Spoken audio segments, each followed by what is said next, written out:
Hi, welcome to Gramophone Music Studio YouTube channel. As mentioned in the ABRSM Grade 5 Theory series, we will be exploring even beyond the syllabus into the real orchestral world. In this video, we will be learning about string instruments, how they sound like, the playing technique, and some fun facts. We have many other videos on our YouTube channel including the ABRSM and Trinity exam information, the ABRSM oral test series, and also ABRSM Grade 5 Theory series among the rest. Check out our channel to find out more. The strings family comprises violin, viola, cello, and double bass, from highest to lowest sounding and also from smallest to biggest shape. Small instruments make higher sound and large instruments make lower sound. Interestingly, size matters on individual level too.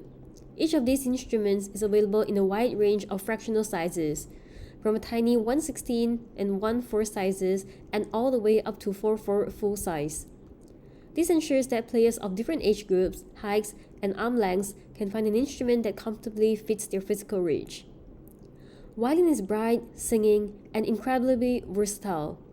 Let's listen to the sound.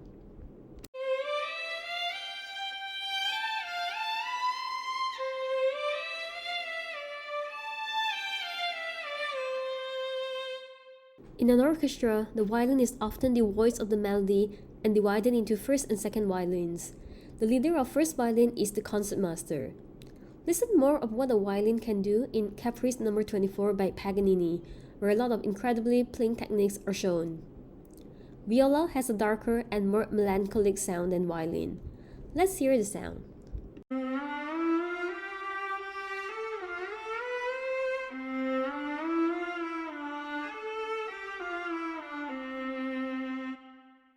It serves as a harmonic bridge between the high and low melodic lines in an orchestra. Listen more in Viola Concerto by Telemann.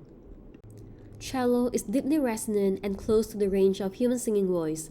Let's listen to the sound.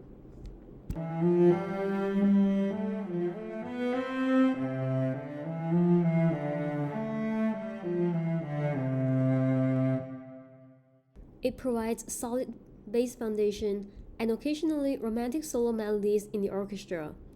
Listen more in Bach's Unaccompanied Cello Suite No. 1, Prelude. Double bass is heavy and dark. Let's listen to the sound.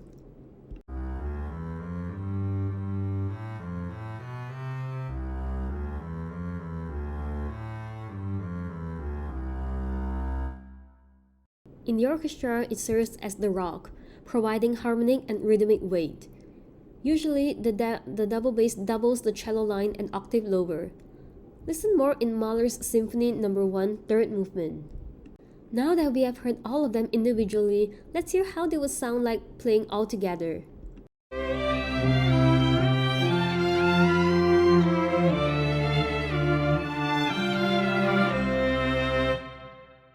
In a modern orchestra, the number of players are 16 first violins, 14 second violins, 12 violas, 10 cellos, and 8 double basses.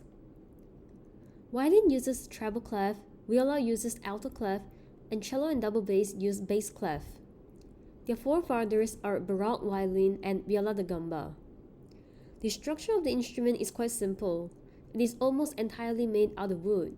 Due to this, temperature and humidity play an important role in ensuring the condition of the instruments. Musicians are careful and sensitive with how the environment affects the instruments. To travel with the string instruments, we place them in a case. A good case ensures the instrument stays stable when the environment changes. String instruments have 4 strings, with tuning pegs to tighten or loosen the strings. Double bass can also be 5 strings to provide an even lower pitch foundation in the orchestra. Alternatively, a low C extension can be used. In modern days, we use steel or synthetic strings. However, back in those days, only gut strings were used, and they were literally made from dry sheep or cow intestines. The open strings of violins are G, D, A, E, which are a fifth apart. For viola and cello, they are both C, G, D, A, and also all fifths apart. And double bass, E, A, D, G, they are a fourth apart. We change the pitch by pressing on the fingerboard. There is no frets on string instruments unlike the guitar. Notice how the bridge is curved? It allows the bow to be drawn on a specific string. We use so to represent which strings to play the notes on. We can only produce one pitch on each string. When playing 2 or 3 or 4 strings together, it creates double stop, 2 notes at a time, triple stop, 3 notes at a time, and quadruple stop, 4 notes at a time. Only double stop will be able to sound simultaneously due to the curved bridge. However, this is not an issue in the orchestra. Due to the number of players, the pitches can be divided among themselves, creating a simultaneous sound. This is called divisi, as marked in the music. Violin and viola are rested on the shoulder and held under the jaw, and can be played seated or standing, whereas cello is placed between legs and held upright, usually played seated, and double bass is held upright and can be played seated or standing. The musicians can use a bow to play the instrument. This technique is called arco. They can also pluck the strings using their fingers, which is called pizzicato. In jazz music, double bass almost played pizzicato entirely. Bows are crafted from traditional wood or modern durable carbon fiber. The horsehair is usually used on a bow. White hair is more commonly seen, but black or brown hair is also used by double basses for stronger grip. Interestingly, how you hold the bow depends on what you play. The bow holds for the violin, viola, and cello are all quite similar. But for double basses, there are two completely distinct traditions, the French bow and the German bow. The French bow is held from the above, matching the style of the smaller instruments like violin, viola, and cello. The German bow, however, features a wider frog and is held from underneath. It's a direct design evolution from their ancient forefather, the viola da gamba. We can play down bow, up bow, and slurs, which means to play a few notes under one bow stroke. We like to have uniform bowings across the sections for the same musical sections. Musicians apply rosin onto the bow to create friction and a clearer sound. Some unique playing techniques for strings include vibrato, which is to vibrate the strings to make an expressive, warm sound. Tremolo, playing the same notes rapidly. Harmonics, placing the finger at a certain position without pressing down. Sol ponticello, playing close to the bridge, making a squeaky sound. Sol tasto, close to the fingerboard to make a quiet sound. Bartok pizzicato, slapping the string back to the fingerboard. Col legno, hitting the strings with a bow stick, making a percussive sound.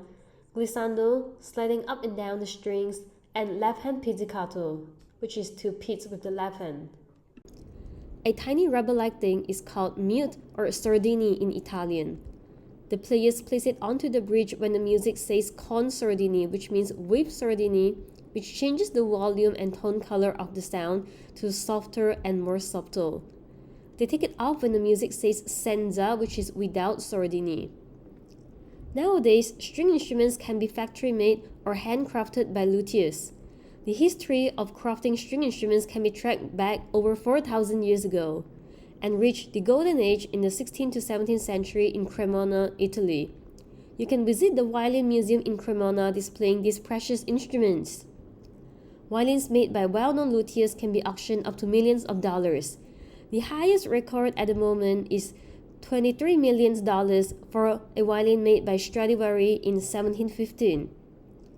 In modern day, we also have electric versions of string instruments, which the sound is produced by amplifiers. String instruments are versatile and are commonly played solo, in chamber music like string quartet, and in the orchestra. You may learn more about the instruments by listening to Benjamin Britten's Young Person's Guide to the Orchestra. Many orchestras also produce videos introducing each orchestral instruments.